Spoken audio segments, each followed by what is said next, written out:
Hello बच्चों, welcome back to my YouTube channel educational points. तो स्वागत है आपका मेरे इस नए वीडियो में। आज हम लेके आए हैं आप लोगों के लिए क्लास 12th का एक और मॉडल पेपर जो कि है 2025 से 2026 का। ठीक है, तो ये क्लास 12th का जीव विज्ञान का जो कि प्रश्न पत्र है और ऐसे ही प्रश्न पत्र आपके बोर्ड एग्जाम में आने वाले हैं। तो इस प्रश्न पत्र को हम सॉल्व करेंगे ताकि हमें ये अनुमान लग जाए कि हमें किस प्रकार से प्रश्न पूछे जाते हैं, और इसमें से कई सारे ऐसे प्रश्न हैं जो बोर्ड एग्जाम में कई साल पूछे गए प्रश्न हैं। ठीक है, तो ये जो पेपर है वो आपके लिए बहुत ही इम्पोर्टेंट है और ये जो कि पेपर है 2026 के लिए बना है। तो इस पेपर में किस प्रकार से सारे प्रश्नों को हल करना है और कॉपी में आपको कौन से प्रश्न हल कर लिखने हैं वो हम आज की इस वीडियो में देखेंगे। तो चलिए देर ना करते हुए वीडियो को स्टार्ट करते हैं और क्वेश्चन को बारी बारी से हल करते हैं। तो सबसे पहले हम आएंगे बहुविकल्पी प्रश्न में। ठीक है, ये सारे देखिए आपके 70 नंबर के पूरे क्वेश्चन दिए जाएंगे, यानी कि 70 नंबर का आपका बायोलॉजी का पेपर होता है और 70 के बाद जो 30 नंबर है वो आपके प्रैक्टिकल के नंबर होते हैं। तो उस हिसाब से हमें 70 नंबर का आपको लिखित जो कि थ्योरी है इसका सॉल्व करना है। तो देखिए सबसे पहले हम एक एक प्रश्न को बारीकी से पढ़ेंगे और फिर उसके हल को करते चलेंगे। तो पहला प्रश्न कह रहा है बहुविकल्पीय प्रश्न, जिसमें क नंबर है कि निम्नलिखित में से किस पौधे में जल द्वारा परागण होता है। तो कौन सा ऐसा पौधा है जिसमें जल द्वारा परागण होता है। ये 4 ऑप्शन दिए हैं। पहला है यक्का, दूसरा है जोस्टेरा, तीसरा है एमोरफोफेलस और चौथा है जलकुंभी। ठीक है, जलकुंभी। तो देखिए इस क्वेश्चन में 4 ऑप्शन दिए हैं और पूछ रहा है कि इन चारों में से कौन सा पौधा है जो जल द्वारा परागण करता है। तो उत्तर है हमारा जोस्टेरा। ठीक है, जोस्टेरा जो है वो हमारा जल के द्वारा परागण करता है। तो हमारा दूसरा नंबर राइट आंसर होगा।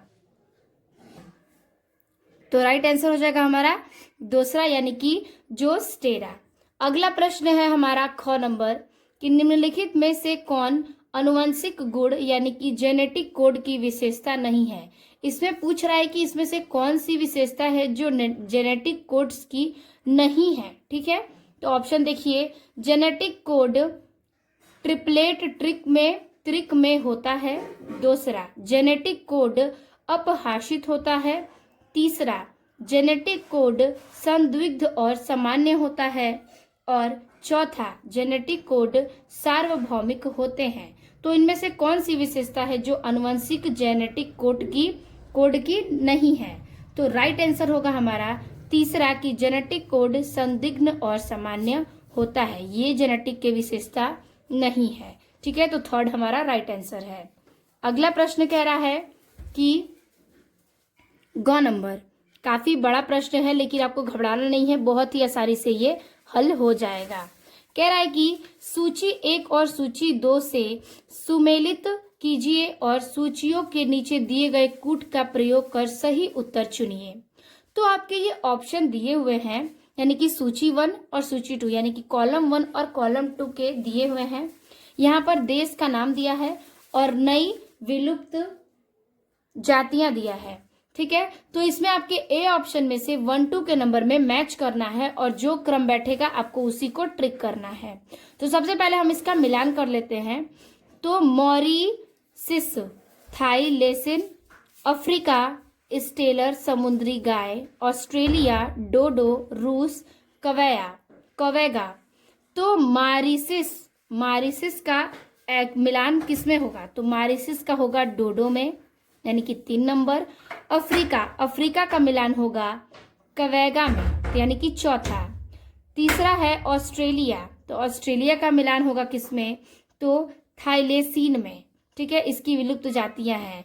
और रूस का बचा, तो रूस का मिलान करेंगे हम किसमें, तो स्टेलर समुद्री गाय में। ठीक है, अब इसका क्रम क्या बन रहा है, पहले मिला क्या 3, फिर मिला 4, फिर मिला 1, फिर 2, यानी कि 3 4 1 एंड 2। तो 3 4 1 एंड 2 किसका क्रम है, इसमें मिलाइए। तो देखिए कूट ABCD, जिसमें पहला है 4 3 1 2, दूसरा है 3 1 4 2, तीसरा है 3 4 1 2, चौथा है 3241।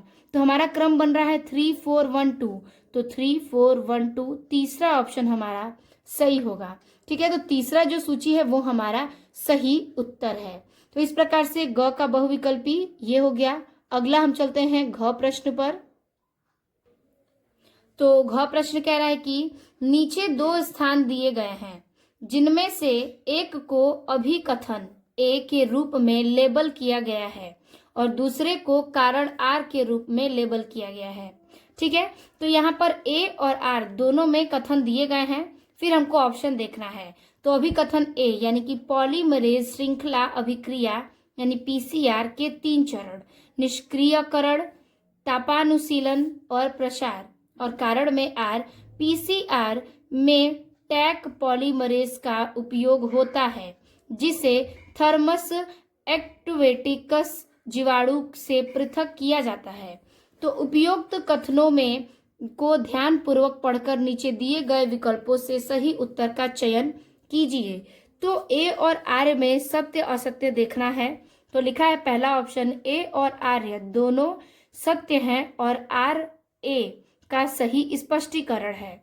दूसरा ऑप्शन है ए और आर दोनों सत्य हैं लेकिन आर ए का सही स्पष्टीकरण नहीं है। तीसरा, ए सत्य है लेकिन आर गलत है। और चौथा, ए गलत है लेकिन आर सत्य है। ये दोनों ही क्या होंगे? ऑप्शन नहीं होंगे। ठीक है, ये दोनों ही रॉन्ग ऑप्शन है। इन दोनों में से आपको डिसाइड करना है कि कौन सा सही होगा।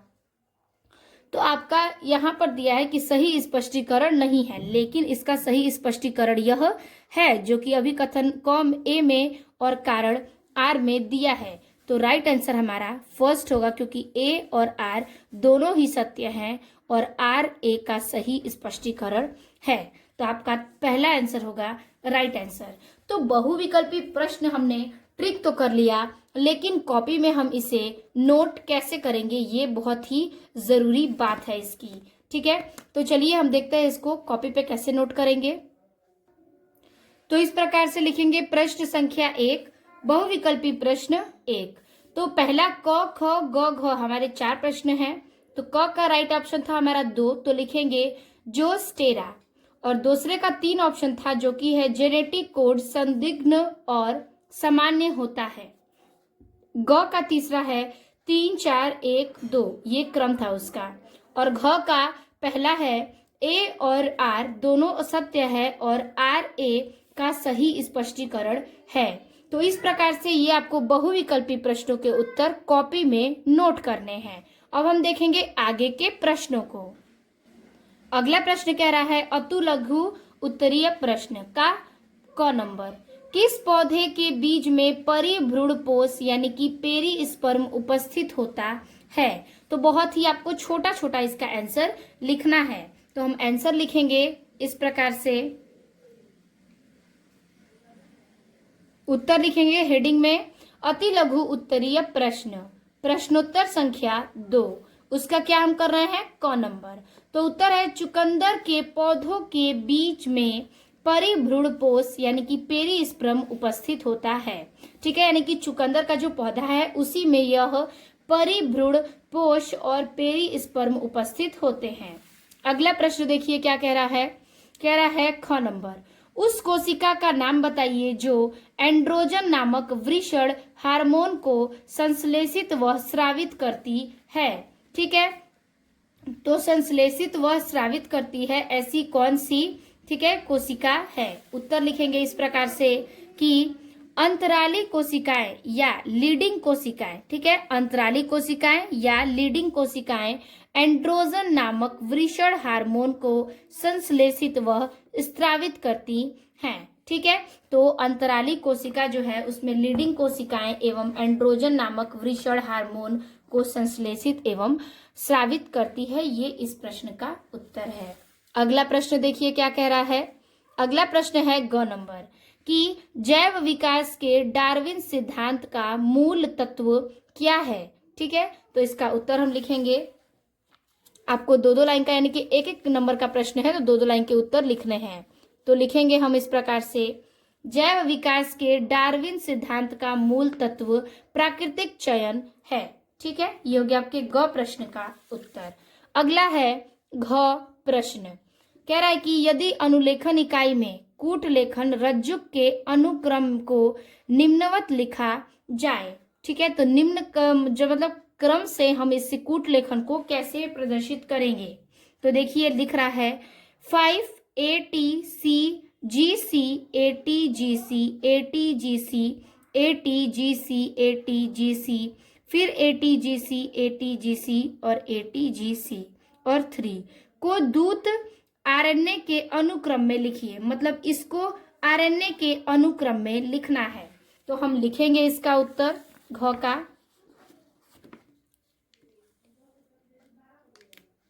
इसका जो सही अनुक्रम है वो होगा 5 AUGC AUGC AUGC AUGC AUGC AUGC AU, ठीक है, और डैश करके लिखेंगे क्या 3 होगा। ये उसका सही अनुक्रम है, ठीक है। तो हम ये इस अनुक्रम को आरएनए के लिए लिखेंगे। अगला प्रश्न कह रहा है अंग नंबर की, पृथ्वी का फेफड़ा किसे कहा जाता है। उत्तर लिखेंगे हम इस प्रकार से इसमें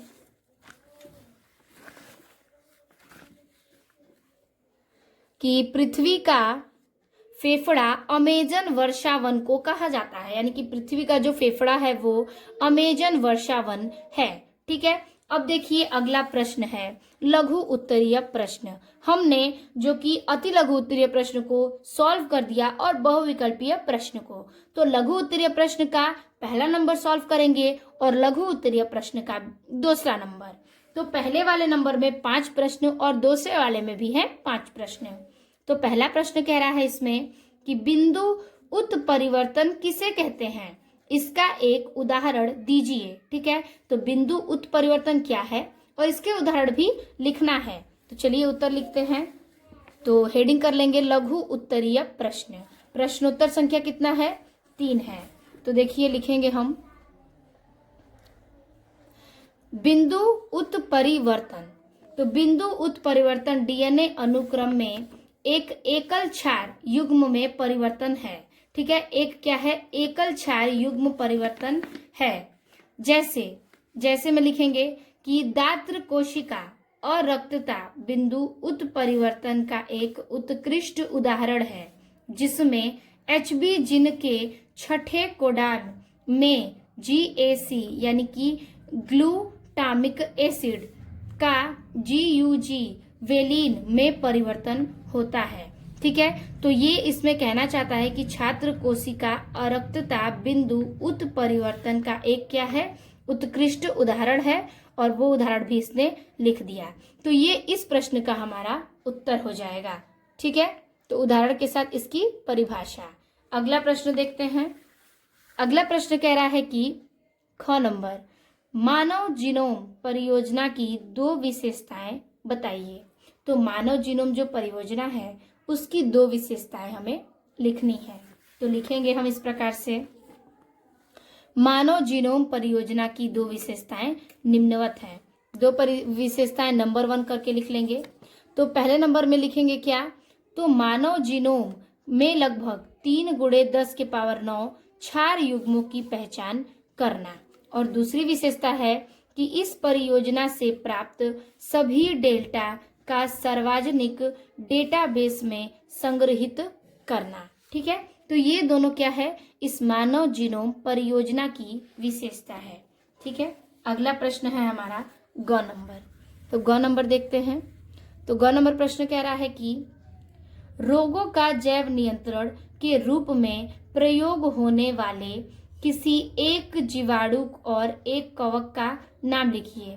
तो रोगों का जो जैव नियंत्रण है उसके रूप में जो प्रयोग होता है उस एक जीवाणु और एक कवक का नाम लिखना है। तो उत्तर लिखेंगे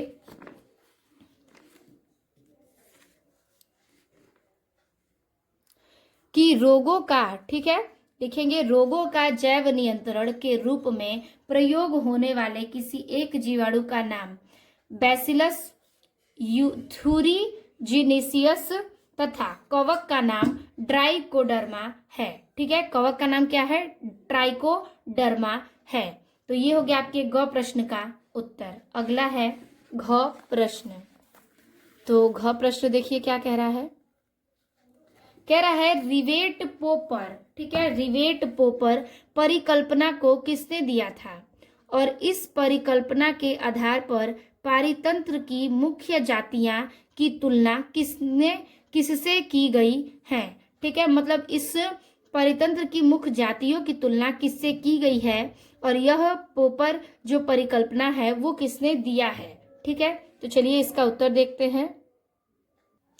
घ नंबर लिखेंगे कि रिवेट पे पोपर परिकल्पना पॉल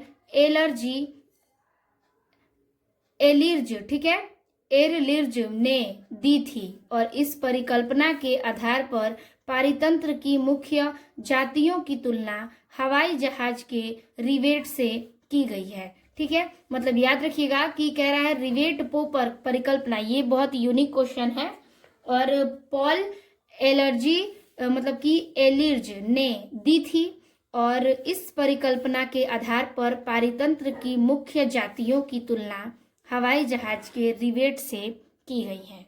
ठीक है, तो ये हो गया आपके इस प्रश्न का उत्तर। अंग प्रश्न क्या कह रहा है। अंग प्रश्न कह रहा है कि किसी भी परिस्थितिक तंत्र में ऊर्जा का पिरामिड सदैव सीधा क्यों होता है। ठीक है, यहाँ पर रीजन पूछ रहा है कि किसी भी परिस्थितिक तंत्र में ऊर्जा का पिरामिड सदैव सीधा क्यों होता है। उत्तर लिखेंगे हम इस प्रकार से कि किसी भी परिस्थितिक तंत्र में ऊर्जा का पिरामिड हमेशा सीधा होता है क्योंकि प्रत्येक पोषी स्तर पर ऊर्जा का ह्रास होता है। केवल लगभग 10% ऊर्जा ही अगले स्तर तक पहुंचाती है। ठीक है, तो ये इस प्रश्न का क्या हो गया, उत्तर हो गया।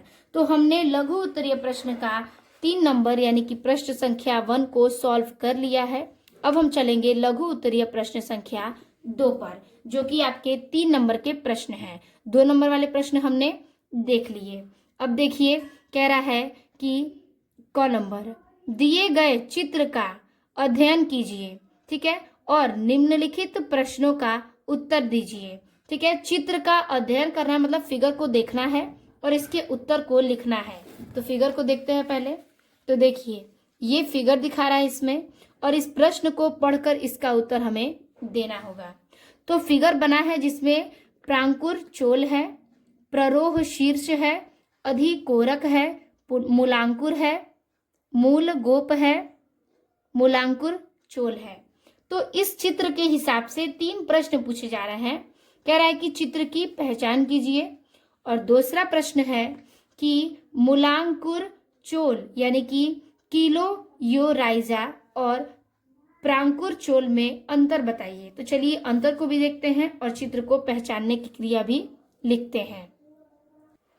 तो लिखेंगे इस प्रश्न का उत्तर। प्रश्न संख्या 4 लघु उत्तरीय प्रश्न 2। क का पहला प्रश्न था कि चित्र की पहचान कीजिए। तो ये चित्र है किसका, तो यह एक बीजपत्री पौधों के भ्रूण का अनुदैर्ध्य काट है।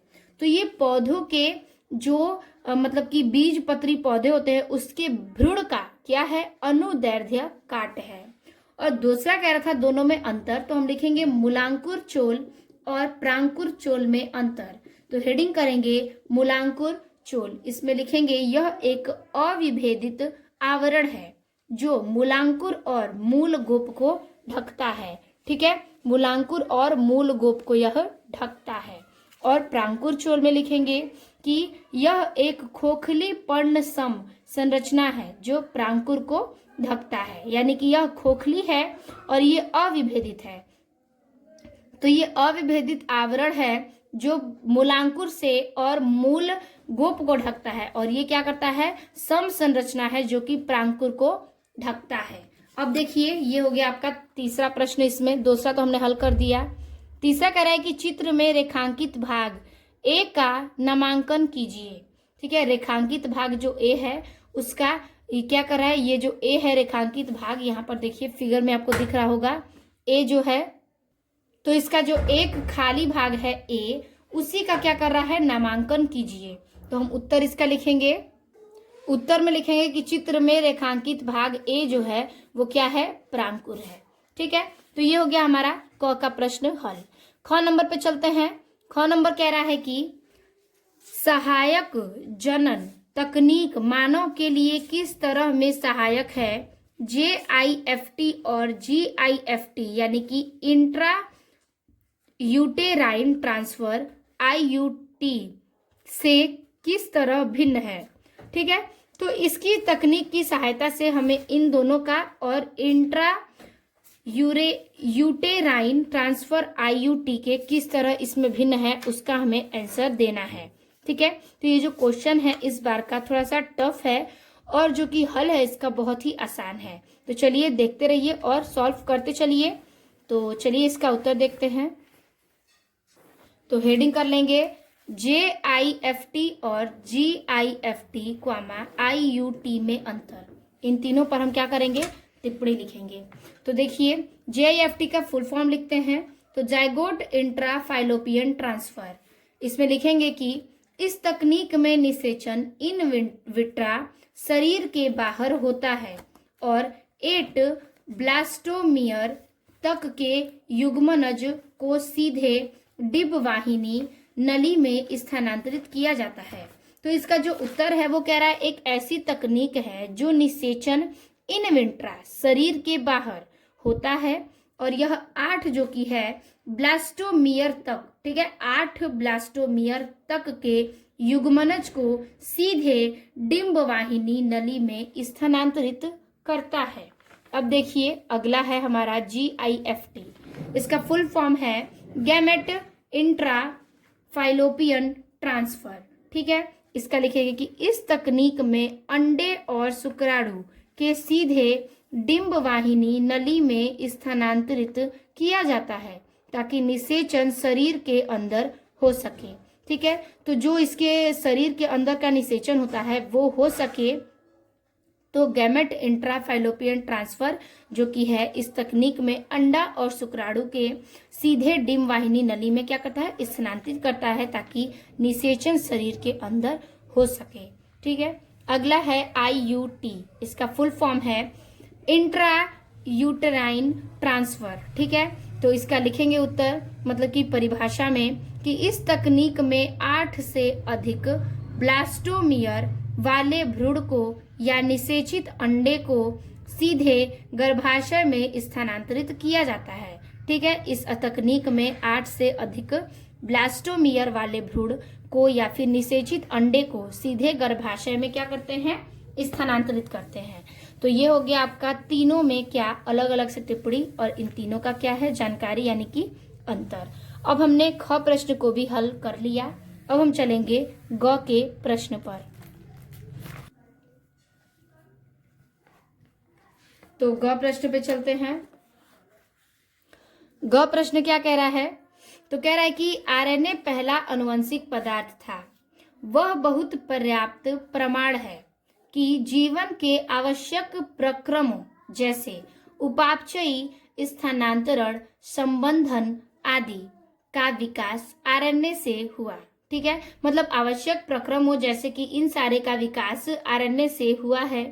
और RNA अनुवांशिक पदार्थ के साथ एक उत्प्रेरक जो कि जैविक तंत्र में कुछ ऐसी महत्वपूर्ण जैव रासायनिक अभिक्रिया है जो RNA उत्प्रेरक द्वारा उत्प्रेरित की जाती है।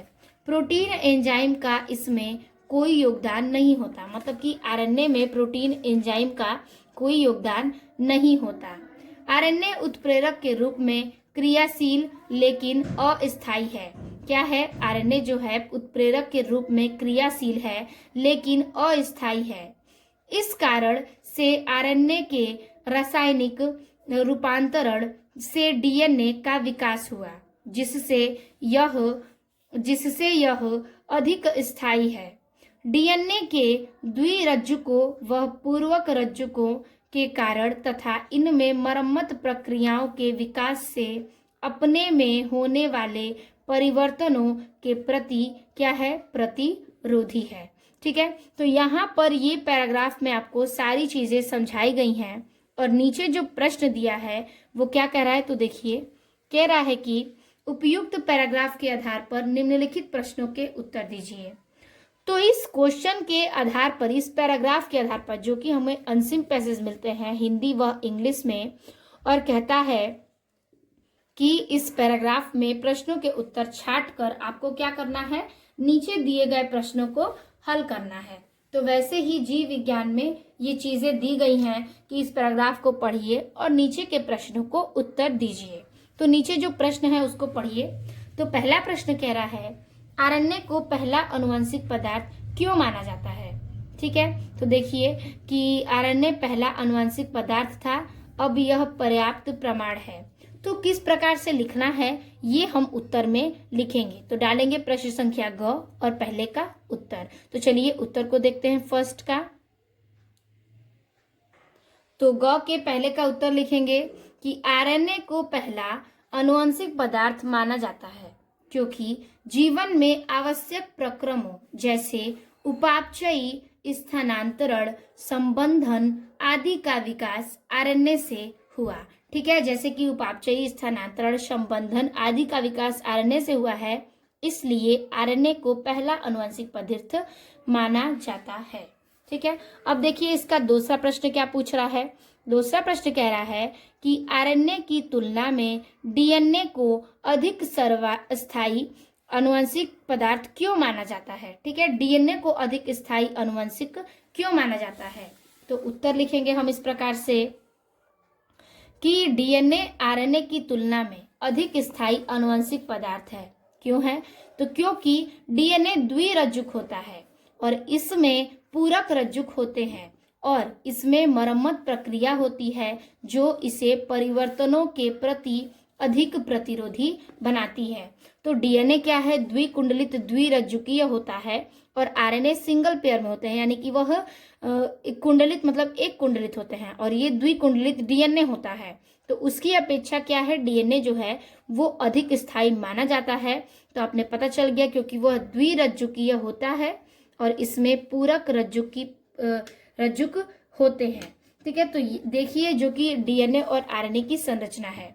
डीएनए जो है वो आपका द्विकुंडलित यानी कि ऐसी संरचना होती है। ठीक है, ये आपकी डीएनए की संरचना है, तो ये द्विरज्जुक है। ठीक है, लेकिन जो आरएनए है, आरएनए की संरचना ऐसी होती है। ठीक है, ऐसी होती है आरएनए की संरचना। ठीक है, तो इसमें क्या हो जाएगा, आपका आरएनए की संरचना में सिंगल पेयर है, सिंगल है और डीएनए में डबल है। तो ये द्विरज्जुक है और ये क्या है, एक रज्जुक है, इसलिए आरएनए से डीएनए क्या है, अधिक स्थायी होता है। ठीक है, तो ये हो गया आपके इस प्रश्न का उत्तर। अगला प्रश्न देखते हैं। अगला प्रश्न कह रहा है कि आरएनए के रासायनिक रूपांतरण से डीएनए के विकास की आवश्यकता क्यों पड़ी। ठीक है, इसका उत्तर लिखेंगे तीसरे का कि आरएनए के विकास की आवश्यकता इसलिए पड़ी क्योंकि आरएनए उत्प्रेरक के रूप में क्रिया करता है लेकिन अस्थायी होता है, जबकि डीएनए अधिक स्थायी होता है। तो मैंने आपको ऊपर ही बता दिया कि किस प्रकार डीएनए अधिक स्थायी है। तो वही कह रहा है कि आरएनए के विकास के लिए, तो आरएनए का विकास आवश्यकता इसलिए पड़ी क्योंकि आरएनए उत्प्रेरक के रूप में क्रिया करता है लेकिन अस्थायी होता है, जबकि डीएनए अधिक स्थायी होता है। ठीक है, अब देखिए अगला प्रश्न क्या कह रहा है। तो इस प्रकार से हमने ग पैराग्राफ से ये तीनों प्रश्न को हल कर दिया। अब देखिए घ प्रश्न है। घ प्रश्न कह रहा है कि द्विसंकर क्रॉस का प्रयोग करते हुए स्वतंत्र अपव्यूहन नियम की व्याख्या कीजिए। तो स्वतंत्र अपव्यूहन का जो नियम है मेंडल का, उसकी व्याख्या करनी है। तो चलिए देखते हैं इस प्रश्न का भी उत्तर।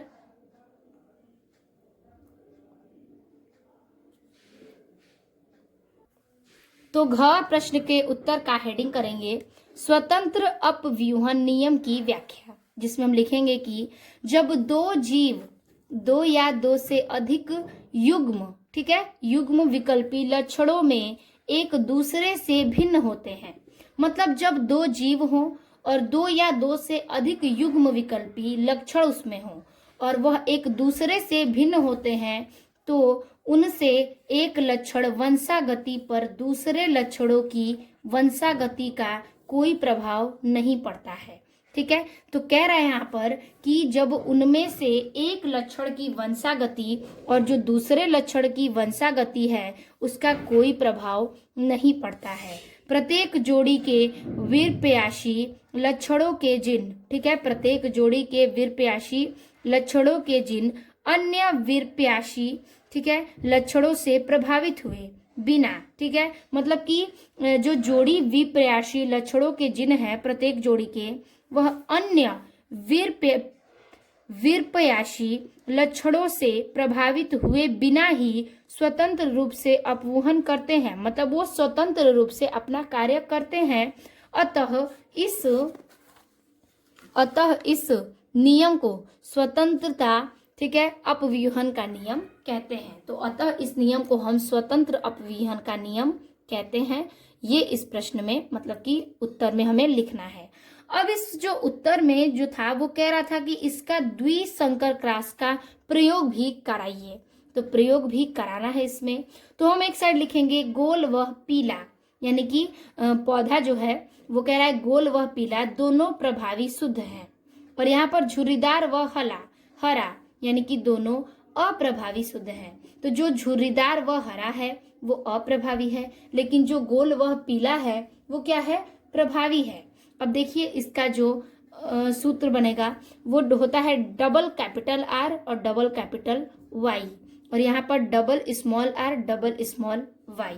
अब इन दोनों की जब हम क्रिया कराते हैं तो यहाँ से जब हम क्रिया कराएंगे तो एक कैपिटल आर एक स्मॉल आर बनेगा, ठीक है। इसमें से और इसमें से हम क्रिया लेंगे तो एक कैपिटल एक स्मॉल लेंगे, और इसमें से एक कैपिटल एक स्मॉल वाई लेंगे, तो बनेगा हमारा capital R small R capital Y small Y, यानी कि गोल वह पीला।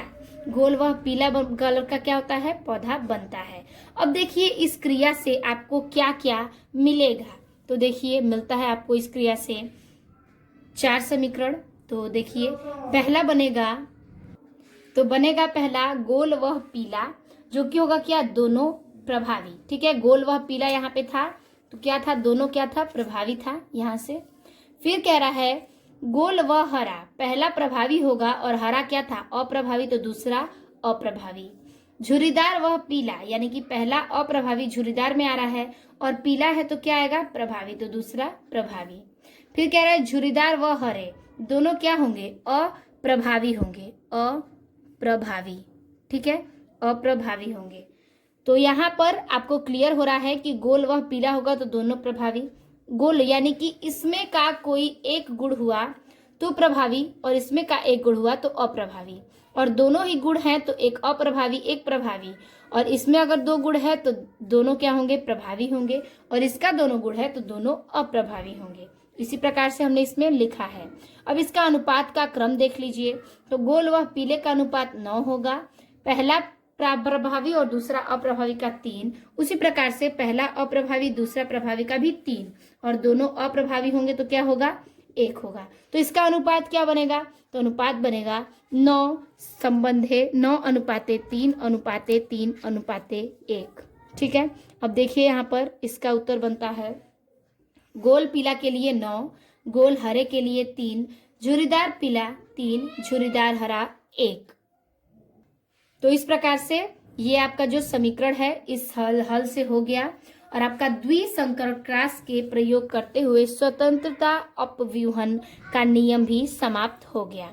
अब देखिए अगले प्रश्न पर हम चलते हैं। 5वां नंबर प्रश्न का क कह रहा है प्रतिरक्षी अणु की संरचना का स्वच्छ नामांकित चित्र बनाइए और उसकी रासायनिक प्रकृति का उल्लेख कीजिए, ठीक है। उसकी क्या करना है, रासायनिक प्रकृति का भी उल्लेख करना है। तो चलिए पहले इस प्रश्न का उत्तर देखते हैं। तो उत्तर लिखेंगे प्रश्न संख्या 5। क का उत्तर है कि प्रतिरक्षी अणु प्रोटीन विशेष रूप से ग्लाइकोप्रोटीन होते हैं, यानी प्रतिरक्षी जो अणु हैं वो प्रोटीन हैं लेकिन विशेष रूप से ग्लाइकोप्रोटीन होते हैं। इनकी संरचना में 4 पॉलीपेप्टाइड श्रृंखलाएं होती हैं। इनकी जो संरचना है उसमें 4 पॉलीपेप्टाइड श्रृंखलाएं होती हैं, जो भारी H और 2 हल्की L जो डाइसल्फाइड बंधों द्वारा एक साथ जुड़ी होती हैं, जिससे एक वाई आकार की संरचना बनती है। क्या बनती है? जिससे एक वाई आकार की संरचना भी बनती है। तो वही कह रहा है कि H और L दोनों ही हल्की जो डाइसल्फाइड बंधों द्वारा एक साथ जुड़ी हैं और जिससे वाई आकार की संरचना भी बनती है। तो यही था इसका क्या सूत्र का उल्लेख। अगला प्रश्न देखते हैं ख नंबर प्रश्न कह रहा है कि पहला, ड्रग के उस समूह का नाम लिखिए जिसकी आणविक संरचना नीचे दर्शाई गई है। मतलब आणविक संरचना तो दे दी है, लेकिन इस ड्रग के इस समूह के क्या करने हैं? नाम लिखने हैं। तो चलिए पहले इसका नाम लिखते हैं, क्योंकि संरचना तो इसकी बन चुकी है, तो हमको इसका नाम लिखना है। उत्तर लिखेंगे ख का पहला कि ड्रग के उस समूह का नाम कैनाबिनोइड्स है। कैनाबिनोइड्स है। ठीक है। अगला प्रश्न देखिए 2 नंबर कह रहा है कि जिस पौधों से यह ड्रग प्राप्त की जाती है उसका वैज्ञानिक नाम लिखिए। तो उसका वैज्ञानिक नाम है कैनाबीज सतीवा। ठीक है, कैनाबीज सतीवा। अगला प्रश्न है इसमें 3 नंबर कि इस ड्रग के सेवन से मानव शरीर का कौन सा अंग प्रभावित होता है। तो इस ड्रग से मानव शरीर का कौन सा अंग प्रभावित होगा? तो देखिए उत्तर में लिखेंगे कैनाबिनोइड्स।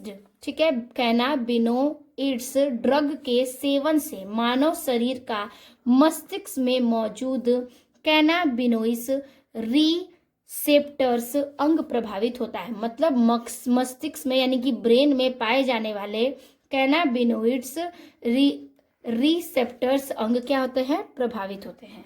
तो ये हो गया आपके ख का तीनों प्रश्न का उत्तर। अब हम चलेंगे ग वाले प्रश्न पर। ठीक है, इस एक एक प्रश्नों को आप नोट करते चलिएगा। बहुत ही आसान तरीके से आपको ये लिखना है और याद करना है, ताकि आपका जो बोर्ड की तैयारी है वो अच्छी तरह से हो जाए। तो देखिए हम इसमें क्या लिखेंगे। पहला प्रश्न यानी कि ग का कह रहा है कि प्रतिजैविक एंटीबायोटिक किसे कहते हैं?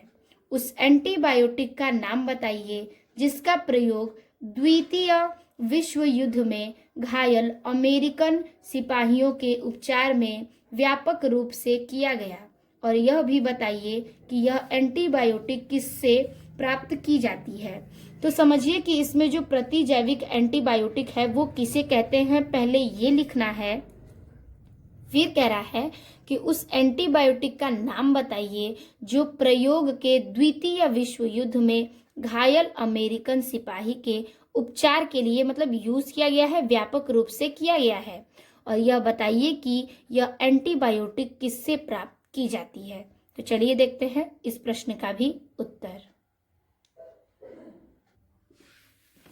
तो ग प्रश्न का उत्तर हम लिखेंगे इसमें कि प्रतिजैविक ऐसे रसायन हैं जो सूक्ष्मजीवों द्वारा, ठीक है, जो प्रतिजैविक ऐसे रसायन हैं जो सूक्ष्म जीव के द्वारा उत्पन्न होते हैं और अन्य हानिकारक, ठीक है, अन्य हानिकारक सूक्ष्म जीवों की वृद्धि से को रोकते हैं या उन्हें नष्ट करते हैं। द्वितीय विश्व युद्ध में प्रयुक्त एंटीबायोटिक पेनिसिलिन थी जो कवक पेनिसिलिनियम नोटेटम, ठीक है, नोटेटम से प्राप्त की जाती है। तो यहाँ पर समझने की क्रिया में कह रहा है कि प्रतिजैविक ऐसा रसायन है जो सूक्ष्म जीव द्वारा उत्पन्न होता है। याद रखिएगा, ये रसायन सूक्ष्म जीव के द्वारा उत्पन्न होता है और अन्य हानिकारक इसमें जो सूक्ष्म जीव हैं उसकी वृद्धि को भी रोकता है या उन्हें नष्ट करते हैं। द्वितीय विश्व युद्ध में प्रयुक्त एंटीबायोटिक पेनिसिलिन थी जो कवक पेनिसिलिन नोटेटम से प्राप्त की जाती है। ठीक है, तो ये हो गया आपके इस प्रश्न का भी उत्तर। अब हम चलेंगे प्रश्न संख्या घ नंबर पर। तो देखिए घ नंबर प्रश्न क्या कह रहा है। कह रहा है कि वाहित मल उपचार में सूक्ष्मजीवियों की भूमिका स्पष्ट कीजिए। तो वाहित मल में उपचार के लिए सूक्ष्मजीव की भूमिका हमको स्पष्ट करनी है, यानी कि उत्तर लिखना है। तो चलिए इसका भी उत्तर देखते हैं किस प्रकार से हमें लिखना है।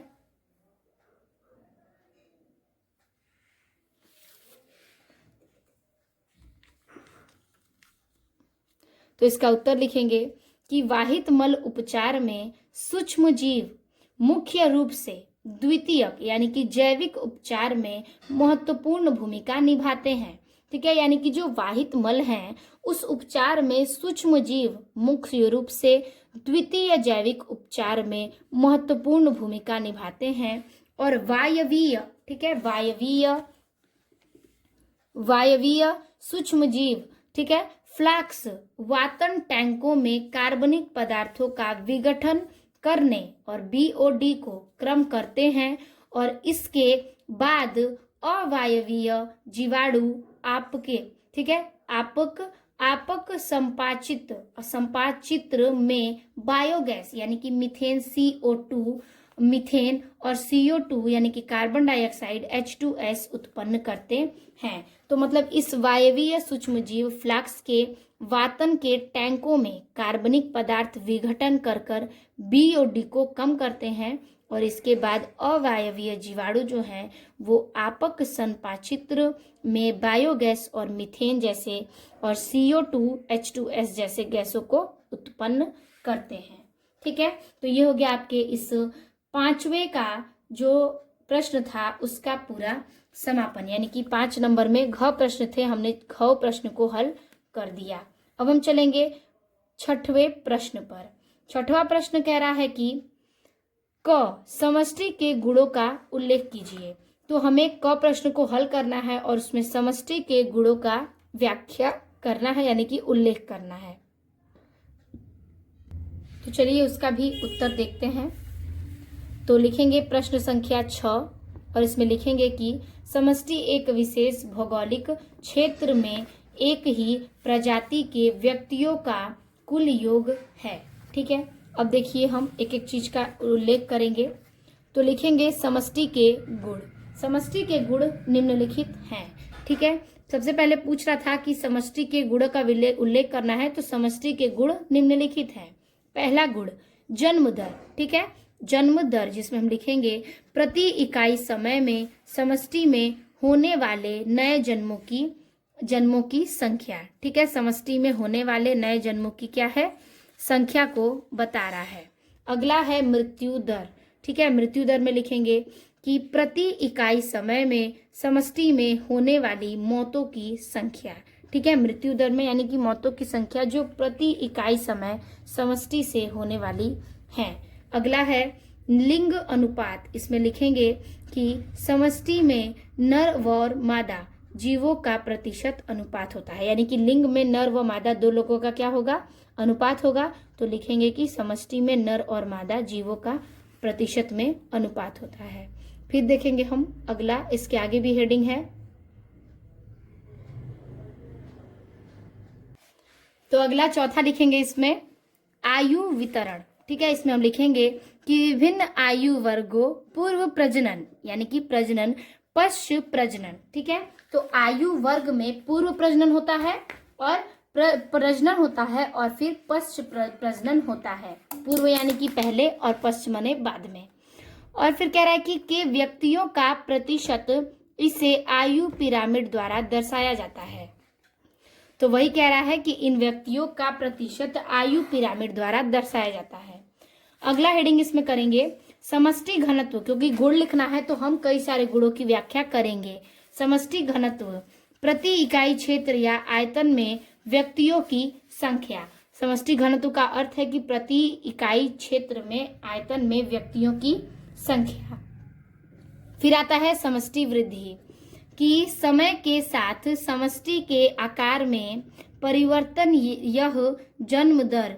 ठीक है, यह जन्म दर मृत्यु आप्रवासन और उत्प्रवासन पर निर्भर करता है। ठीक है, तो कह रहा है कि समय के साथ समष्टि के आकार में परिवर्तन होता है और यह जन्म दर मृत्यु आप्रवासन और उत्प्रवासन में क्या करता है कि निर्भर करता है।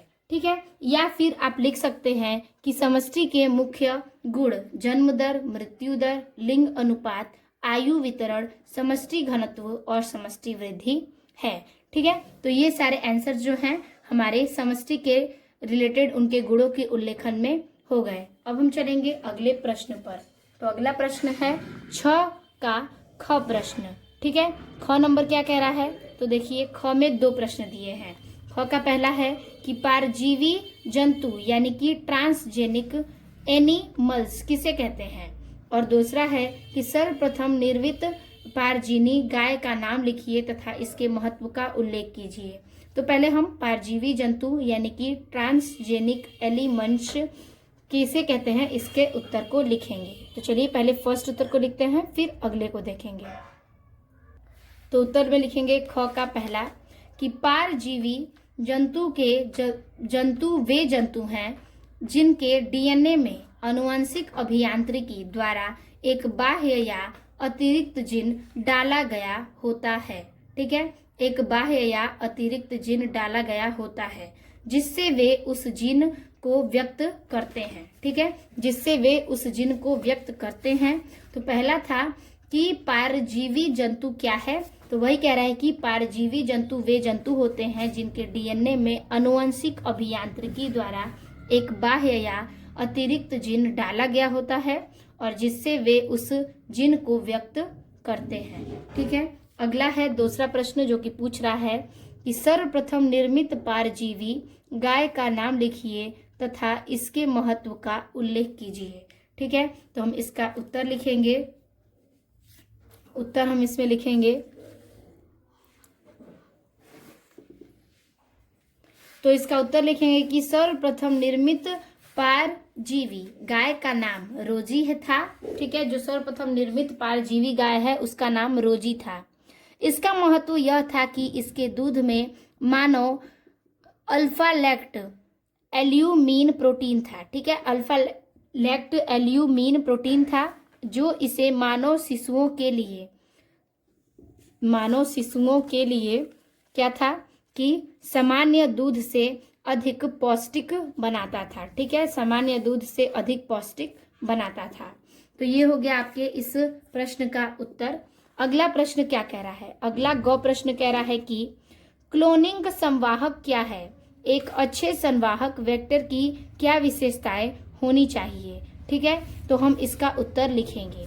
तो ग का उत्तर लिखेंगे कि क्लोनिंग संवाहक डीएनए एक छोटा अणु है जो बाह्य डीएनए को परपोषी में ले जाने और उसकी प्रतिकृति बनाने में मदद करता है, और एक अच्छे संवाहक में प्रतिकृति का उद्गम स्थल, चयन योग्य चिन्हक, कई क्लोनिंग स्थल का और छोटा आकार होना चाहिए। तो कहने का अर्थ है कि जो क्लोनिंग संवाहक है वो डीएनए का एक छोटा सा अणु है जो बाह्य डीएनए को परपोषी में ले जाने और उसकी प्रतिकृति बनाने में मदद करता है, और एक अच्छे संवाहक में प्रतिकृति का उद्गम स्थल, ठीक है, और चयन के योग्य चिन्हक, मतलब एक प्रथम प्रतिकृति जो है उसका उद्गम स्थल चयन करता है यानी कि चुनता है, और योग्य चिन्हों को कई क्लोनिंग स्थल पर छोटा आकार देता है यानी कि होना चाहिए। ठीक है, तो ये था आपके ग प्रश्न का उत्तर। अगला है घ प्रश्न, यानी कि छठवें के घ प्रश्न पर हम आ चुके हैं। ये प्रश्न कह रहा है कि पुनर्योगज डीएनए प्रौद्योगिकी में प्रतिबंधन एंडोन्यूक्लिएज एंजाइम की भूमिका स्पष्ट कीजिए। इसका उत्तर लिखेंगे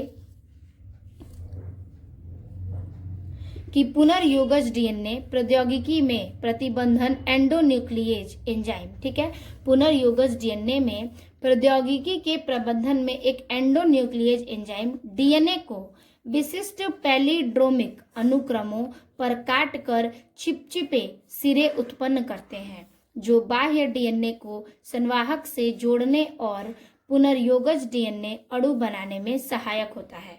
ठीक है, बाह्य डीएनए को सहायक संवाहक से जोड़ता है और पुनर्योगज डीएनए को अणु बनाने में सहायक होता है। ठीक है, तो ये हो गया आपके इस प्रश्न का भी उत्तर। अब हम आ चुके हैं दीर्घ उत्तरीय प्रश्न पर। ठीक है, अगला है दीर्घ उत्तरीय प्रश्न। हमने आपके अति लघु उत्तरीय, लघु उत्तरीय प्रश्नों को हल कर दिया है। अब हम चल रहे हैं दीर्घ उत्तरीय प्रश्न पर। कह रहा है प्रश्न की 7 नंबर कि गुरु बीजाणु जनन क्या है और आवृत बीजी पादपों में मादा युग्मोक भिद के विकास का संक्षिप्त वर्णन कीजिए। तो इसका जो कि है फिगर बनाना है आवृत बीजी पौधे का, और गुरु बीजाणु जनन क्या है इसकी भी व्याख्या करनी है, परिभाषा लिखना है। और अथवा करके दूसरा नंबर दे रहा है कि निम्नलिखित पर टिप्पणी दीजिए। पहला है अंडोत्सर्ग, दूसरा है आवर्त चक्र, तीसरा है अंतरोपण, चौथा है अपरा प्लेसेंटा और पांचवा है अंतः गर्भाशयी युक्त। तो 3 प्रश्न हैं, तीनों 5-5 नंबर के हैं। 7वां का पहला जो प्रश्न है वो कह रहा है कि इसकी टिप्पणी दीजिए, तो हम इसकी टिप्पणी लिखेंगे। तो हम इस अथवे में से टिप्पणी वाले प्रश्न को हल करेंगे। तो प्रश्न संख्या 7 का अंडोत्सर्ग पहला हेडिंग था, जिसमें हम लिखेंगे कि अंडोत्सर्ग वह प्रक्रिया है जिसमें परिपक्व अंडाशय से अंडाणु मुक्त होते हैं। यह आवर्त चक्र के मध्य में होता है और आमतौर पर 28 दिन के चक्र में लगभग 14वें दिन ल्यूटेनाइजिंग हार्मोन यानी कि LH के स्तर में तीव्र वृद्धि, जिसे LH सर्ग कहा जाता है, इस प्रक्रिया को प्रेरित करता है। तो जो अंडोत्सर्ग है यानी कि अंडोत्सर्ग की प्रक्रिया में जिसमें जो अंडाशय से अंडाणु मुक्त होते हैं और परिपक्व रहते हैं, और ये जो आवर्त चक्र के मध्य में होता है, आमतौर पर यह 28 दिन के चक्र में लगभग 14वें दिन, ठीक है, क्या होता है, LH के स्तर पर तीव्र वृद्धि करता है और इसी प्रक्रिया को प्रेरित करता है, जो कि अंडोत्सर्ग का कार्य है। तो ये था अंडोत्सर्ग। अगला हेडिंग है, इसमें मतलब 5 टिप्पणियां हैं। अगला है क्या, तो देखिए अगला कह रहा है आवर्त चक्र, तो आवर्त चक्र पर टिप्पणी देंगे। अगला है आवर्त चक्र, ठीक है। तो आवर्त चक्र का हेडिंग है, तो उसमें हम लिखेंगे आवर्त चक्र प्राइमेट्स जैसे मनुष्य, मानव और वानर, मनुष्य, बंदर और वानर में मादा प्रजनन प्रणाली में होने वाले चक्रीय परिवर्तनों की एक श्रृंखला है। आवर्त चक्र क्या है, तो एक मादा प्रजनन अंग है जो कि चक्रीय परिवर्तनों की एक श्रृंखला है, जो कि मनुष्य, वानर और बंदर में होते हैं, और यह लगभग 28 दिन तक क्या होता है, चलता है। मतलब 28 दिन तक यानी कि 1 माह लगभग चलता है, ठीक है। तो कह रहा है कि और इसमें अंडाशय में अंडाणु का परिपक्वन और गर्भाशय की परत एंडोमेट्रियम का निषेचन के लिए तैयार होना शामिल होता है। निषेचन के लिए क्या होता है, इसमें जो ओवम यानी कि अंडाशय होते हैं वो शामिल होते हैं।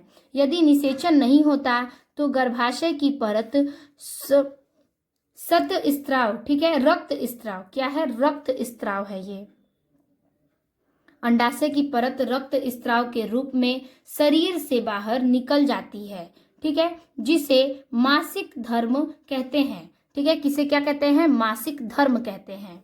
तो कह रहा है कि जो गर्भाशय की परत है वो रक्त स्त्राव के रूप में शरीर से बाहर निकलती है, जो कि है क्या, पीरियड्स, जो कि मादाओं में यानी कि औरतों में होता है, और यह 28 दिन की प्रक्रिया होती है। 28 दिन के बाद यह पुनः चक्र होने लगता है, और इसे जो कि है शरीर से रक्त स्त्राव यानी कि रक्त के रूप में शरीर से बाहर निकल जाती है, जिसे मासिक धर्म भी कहते हैं। तो ये था आवर्त चक्र। तीसरा है क्या, अंतरोपण, ठीक है। क्या है तीसरा, अंतरोपण, और अगला है अपरा यानी कि प्लेसेंटा। पहले दोनों का देखते हैं टिप्पणी। तो लिखेंगे अंतरोपण में, ठीक है, अंतरोपण पहले लिखेंगे कि अंतरोपण वह प्रक्रिया है जिसमें निषेचित अंडाणु गर्भाशय की आंतरिक दीवार से जुड़ जाता है। क्या होता है कि अंतरोपण वह प्रक्रिया है जिसमें निषेचित अंडाणु गर्भाशय की आंतरिक यानी कि सबसे अंदर की दीवार से जुड़ा रहता है, और यह आमतौर पर निषेचन के लगभग 6 से 7 दिन बाद होता है।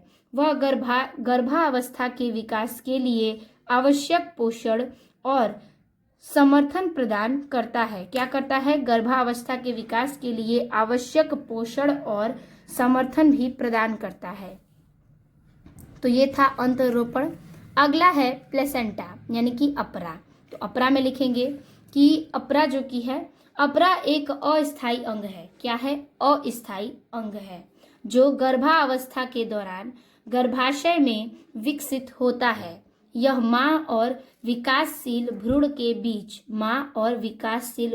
बीच शारीरिक और कार्यात्मक संबंध स्थापित करता है। शारीरिक यानी कि शरीर से, और कार्यात्मक मतलब कि कार्य करने के संबंध से स्थापित होता है।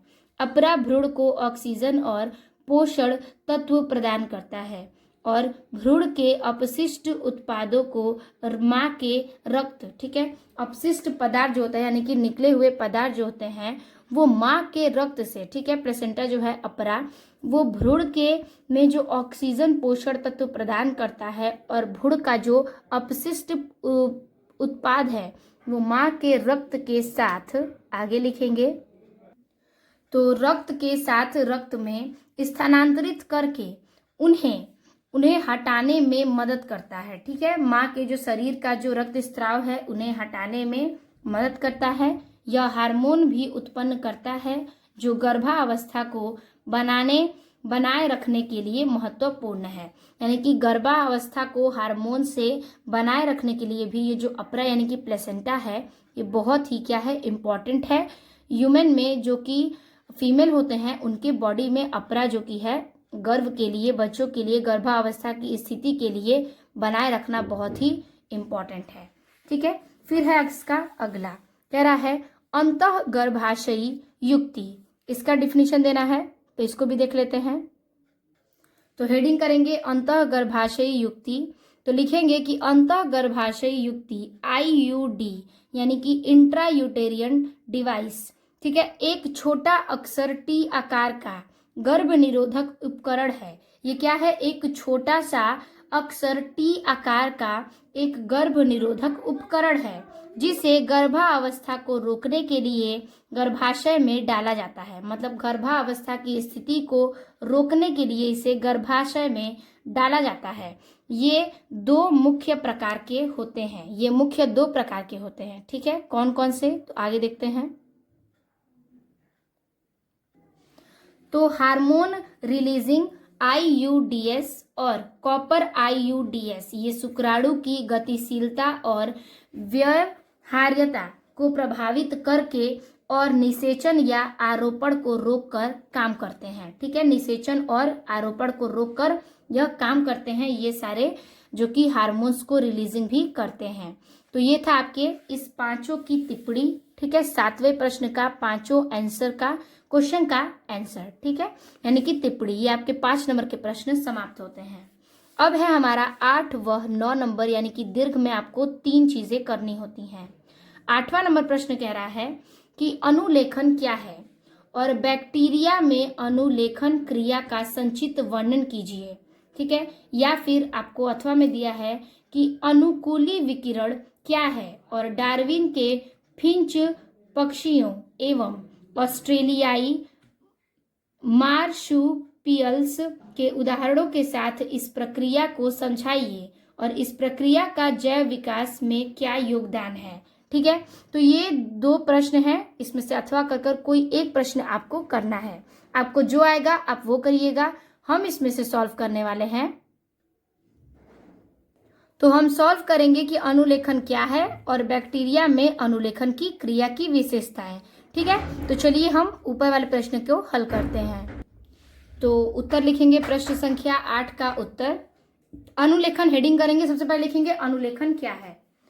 तो अनुलेखन वह प्रक्रिया है जिसके द्वारा DNA में आनुवंशिक जानकारी को मैसेंजर RNA अणु में कॉपी किया जाता है और यह जीन अभिव्यक्ति का पहला चरण है। बैक्टीरिया प्रोकैरियोट्स में यह प्रक्रिया कोशिका द्रव्य में होती है। ठीक है, ये जो प्रक्रिया है वो प्रोकैरियोट्स में यह प्रक्रिया कोशिका के द्रव्य में होती है और इसमें RNA पॉलीमरेज एंजाइम शामिल होता है जो DNA टेम्पलेट स्टैंड से जुड़ता है और एक पूरक RNA स्टैंड को संश्लेषित करता है। ठीक है, एक पूरक क्या है कि DNA टेम्पलेट स्टैंड से जुड़ता है और एक पूरक RNA स्टैंड को संश्लेषित भी करता है। तो ये तो थी अनुलेखन की क्रिया। अब हम इसके आगे पूछा है कि 2 प्रश्न थे इसमें, तो पूछ रहा है कि बैक्टीरिया में अनुलेखन की क्रिया तो हम उसको लिखेंगे, तो हम इसकी सूचनाओं को देखेंगे। तो चलिए देखते हैं इसके आगे का भी उत्तर। तो आगे लिखेंगे कि अनुलेखन डीएनए रज्जुक में आनुवंशिक सूचनाओं का mRNA में प्रतिलिपिकरण है। ठीक है, प्रतिलिपिकरण है। यह प्रक्रिया एक एंजाइम आरएनए पॉलीमरेज द्वारा उत्प्रेरित होती है और बैक्टीरिया प्रोकैरियोट्स में अनुलेखन कोशिका द्रव्य में होता है और इसमें 3 मुख्य चरण होते हैं। तो बस 3 मुख्य चरण लिखेंगे, फिर ये समाप्त हो जाएगा। तो 3 मुख्य चरण है। पहला, आरएनए पॉलीमरेज डीएनए के एक विशिष्ट क्षेत्र जिसे प्रोमोटर कहा जाता है से जुड़ता है। ठीक है, ये आरएनए पॉलीमरेज डीएनए के विशिष्ट क्षेत्र से भी जुड़ता है। और दूसरा है, सिग्मा कारक एंजाइम को प्रमोटर की पहचान करने में मदद करता है। और तीसरा है कि एंजाइम डीएनए के हेलिक्स को खेलता है। ठीक है, क्या करता है? खोलता है, कि एंजाइम में जो है डीएनए के हेलिक्स को भी खोलता है। तो ये तो हो गया आपके 8वें प्रश्न का 5 नंबर का हल। अब हम आ गए हैं आखिरी प्रश्न यानी कि 9 नंबर के प्रश्न पर। कह रहा है कि जैव विविधता किसे कहते हैं? यह उष्णकटिबंधीय क्षेत्र में सबसे अधिक क्यों होती है? और जैव विविधता की क्षति के प्रमुख कारणों का उल्लेख कीजिए। ठीक है, या फिर अथवा में आपको फिर से 5 नंबर के 5 टिप्पणी मिलेंगे, जैसे कि स्पर्धी अपवर्जन नियम, दूसरा है सहोपकारिता, तीसरा है आहार जाल, चौथा है पारितंत्र में उत्पादकता और 5वां है ह्यूमस। ठीक है, ह्यूमस। तो इन 5 की टिप्पणी हम देखेंगे, क्योंकि ये जो क्रिया है ये भी आप कर सकते हैं, लेकिन हम टिप्पणी लिखेंगे जो कि आपको बहुत ही आसान तरीका है। आप जो सारे टिप्पणी पढ़े हैं उसकी आपको व्याख्या करनी है। ठीक है, तो हम करेंगे आपको इन 5 की व्याख्या। सबसे पहले दिया है स्पर्धीय अपवर्जन नियम। तो चलिए देखते हैं एक एक की व्याख्या यानी कि टिप्पणी।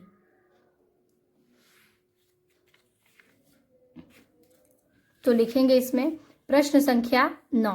पहला हेडिंग है स्पर्धी अपवर्जन नियम। इस नियम के अनुसार 2 निकट संबंधित प्रजातियों जो समान संसाधनों के लिए प्रतिस्पर्धी करती है। ठीक है, तो इस नियम के अनुसार जो निकट संबंधित प्रजातियां हैं जो सामान्य संसाधनों के लिए प्रतिस्पर्धी करती हैं और वे अनिश्चित, ठीक है, अनिश्चित काल तक एक ही भौगोलिक क्षेत्र में सह अस्तित्व में नहीं रह सकती। मतलब कि ये अनिश्चित काल तक एक ही भौगोलिक क्षेत्र में सह अस्तित्व में नहीं रह सकती। अंततः बेहतर प्रतिस्पर्धी प्रजाति दूसरे प्रजाति को बाहर, ठीक है, बेहतर स्पर्धी जो प्रजाति है वो दूसरे प्रजाति को बाहर, आगे लिखेंगे, बाहर कर देगी या कम प्रभावी प्रजाति को विलुप्त होना पड़ेगा। मतलब कि अधिक प्रजाति जो है प्रभावी उसको बाहर कर देगी या फिर कम जो प्रभावी प्रजाति है उसको विलुप्त होना पड़ेगा। तो ये था आपका पहला इसका टिप्पणी। दूसरा है सहोपकारिता। ठीक है, फिर है आहार जाल। तो सहोपकारिता को देखते हैं। तो हेडिंग करेंगे सहोपकारिता, जिसमें लिखेंगे कि यह 2 अलग अलग प्रजातियों के जीवों के बीच, ठीक है, 2 अलग अलग प्रजाति के जो जीव हैं उनके बीच एक अंतःक्रिया है। क्या है? एक अंतःक्रिया है जिसमें दोनों प्रजातियों को लाभ होता है और किसी को नुकसान नहीं होता। सहोपकारिता में क्या होता है? दोनों जीवों को लाभ होता है, किसी को भी हानि नहीं होती, यानी कि नुकसान नहीं होता है। यह अक्सर अस्तित्व के लिए क्या है? महत्वपूर्ण होता है। मतलब कि अस्तित्व के लिए महत्वपूर्ण है कि दोनों को हानि, मतलब कि लाभ होता है, दोनों को ही हानि नहीं होती। और यह अक्सर अस्तित्व के लिए क्या है? बहुत ही महत्वपूर्ण है। जैसे कि लाइकेन में कवक और शैवाल के बीच संबंध। ठीक है, लाइकेन में कवक होता है और शैवाल के बीच संबंध को कह रहे हैं। अगला था क्या? आहार जाल। तो आहार जाल की परिभाषा लिखेंगे कि आहार जाल कई खाद्य श्रृंखलाओं का एक जटिल नेटवर्क है। क्या है? आहार जाल जो है वो कई खाद्य श्रृंखलाओं का एक जटिल नेटवर्क है जो एक पारिस्थितिकी तंत्र में आपस से जुड़ी होती है। क्या होती है? एक पारिस्थितिकी तंत्र में आपस में ही जुड़ी होती हैं। यह दर्शाता है कि ऊर्जा और पोषक तत्व विभिन्न जीवों के बीच कैसे प्रभावित होते हैं। ठीक है, ऊर्जा और पोषक जो तत्व हैं वो भिन्न जीवों के बीच कैसे प्रभावित होते हैं, और एक जीव अक्सर एक से अधिक श्रृंखलाओं का हिस्सा होता है। क्या होता है, एक जो जीव है वो अक्सर एक से अधिक श्रृंखलाओं का हिस्सा बना होता है, जिसे हम आहार जाल भी कहते हैं। ठीक है, तो ये था आपके आहार जाल की परिभाषा। अगला क्या है, अगला हेडिंग कह रहा है परितंत्र में उत्पादकता। ठीक है, परितंत्र में उत्पादकता, इसकी परिभाषा लिखेंगे यानी कि टिप्पणी। तो लिखेंगे कि परितंत्र में उत्पादकता एक निश्चित समय अवधि के दौरान, ठीक है, मतलब कि परितंत्र जो है उसमें जो उत्पादकता का कार्य है एक निश्चित समय का है, और उस अवधि के दौरान एक पारिस्थितिकी तंत्र में, ठीक है, एक पारिस्थितिकी तंत्र में बायोमास या कार्बनिक पदार्थ के उत्पादन, ठीक है, बायोमास या कार्बनिक पदार्थ के उत्पादन की ये एक क्या है, दर है। इसे प्राथमिक उत्पादकता, पौधों द्वारा उत्पादन, ठीक है, जो इसे प्राथमिक उत्पादकता होती है यानी कि पौधों द्वारा उत्पादन, और द्वितीयक उत्पादकता यानी कि उपभोक्ताओं द्वारा उत्पादन। प्राथमिक के लिए पौधों द्वारा उत्पादन और द्वितीयक उत्पादकता के लिए उपभोक्ताओं द्वारा उत्पादन में विभाजित किया जा सकता है। ठीक है, में विभाजित किया जा सकता है, जिसे हम पारितंत्र की उत्पादकता कहते हैं। ठीक है, तो ये था आपकी चौथे पैराग्राफ की टिप्पणी। अगला है लास्ट, ह्यूमस। ठीक है, ह्यूमस के बाद हमारा ये चैप्टर समाप्त हो जाएगा। तो ह्यूमस की टिप्पणी लिखेंगे। तो लास्ट कह रहा है ह्यूमस, तो ह्यूमस हम हेडिंग करेंगे, लिखेंगे कि ह्यूमस मिट्टी में मौजूद गहरे रंग का कार्बनिक पदार्थ है। क्या है, ह्यूमस मिट्टी में मौजूद एक गहरे रंग का कार्बनिक पदार्थ है जो मृत पौधों यानी कि जो मृत्यु वाले पौधे हैं, यानी कि मृत, जीवित नहीं है जो, वो मृत पौधे और जानवरों के पदार्थ के विघटन से बनता है। क्या होता है, जो ह्यूमस है वो मिट्टी में मौजूद गहरे रंग का एक कार्बनिक पदार्थ है जो मृत पौधों और जानवरों के पदार्थ के विघटन से बनता है। ठीक है, मृत पौधों से और जो जानवर हैं उनके पदार्थ के विघटन से बनता है। यह मिट्टी की उर्वरता, जल धारण क्षमता, ठीक है, यह मिट्टी की उर्वरता, जल धारण क्षमता और संरचना में सुधार करने में महत्वपूर्ण भूमिका निभाता है। क्या करता है, यह कह रहा है कि संरचना को सुधार करने में भी महत्वपूर्ण भूमिका निभाता है, जिसे हम ह्यूमस कहते हैं। तो ह्यूमस याद रखिएगा क्या है, एक मिट्टी में मौजूद गहरे रंग का एक कार्बनिक पदार्थ है जो मृत यानी कि मरे हुए पौधे और जानवरों के पदार्थ के विघटन से बनता है, और यह मिट्टी की उर्वरता, जल धारण और क्षमता, ठीक है, जल धारण की क्षमता और संरचना में सुधार करने में क्या करता है, संरचना की सुधारता में महत्वपूर्ण भूमिका को भी निभाता है। तो उसे हम ह्यूमस कहते हैं। तो इस प्रकार से हमने आज का इस मॉडल पेपर को पूरा सॉल्व किया है दीर्घ उत्तरीय प्रश्न के साथ। तो ये सारे प्रश्न जो हैं आपके मॉडल पेपर आज के इस वीडियो में हमने हल कर दिए हैं। ये जो पेपर है आपका बहुत ही इम्पोर्टेंट है, तो आप इसको पूरे वीडियो देखें, उसके लिए बहुत बहुत धन्यवाद। और आप इसको नोट करिएगा, और आपका ये जो आगे 12th का एग्ज़ाम होने वाला है इसी से रिलेटेड आपको प्रश्न पूछे जा सकते हैं। ठीक है, तो वीडियो में लास्ट तक बनने के लिए बहुत बहुत धन्यवाद।